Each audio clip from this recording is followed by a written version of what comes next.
মহাভারত।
अदृष्टपूर्वं ऋषितोऽस्मि दृष्ट्वा भयेन च प्रव्यथितं मनो मे तदेव मे दर्शय देवरूपम् प्रसीद देवेश जगन्निवास।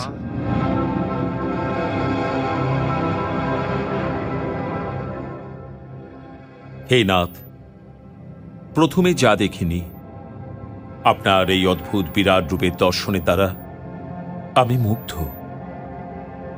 কিন্তু আমার চিত্ত ভয়ে ব্যাকুল হয়ে গেছে।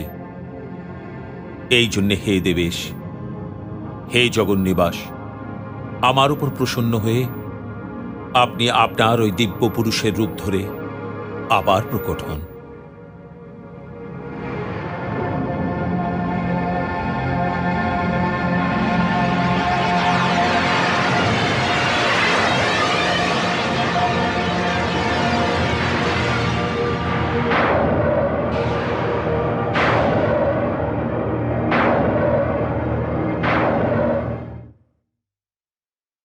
সেটা কেমন রূপ সঞ্জয়? আমি আপনার কাছে ওই বিরাট রূপের বর্ণনা করতে পারবো না মহারাজ। ওই রূপ তো কেবল দিব্যদৃষ্টিপূর্ণ মানুষের জন্য। হে রাজন, যদি আপনি মহারিষি ব্যাসের কাছে দিব্য দৃষ্টি নিয়ে নিতেন, তবে আপনি এই বিরাট রূপ দেখে ধন্য হয়ে যেতেন। আমাকে আমার দুর্ভাগ্যের সংখ্যা বলবার কোনো প্রয়োজন নেই সঞ্জয়। তুমি বলো, ওখানে আর কি হচ্ছে? যথাজ্ঞা মহারাজ।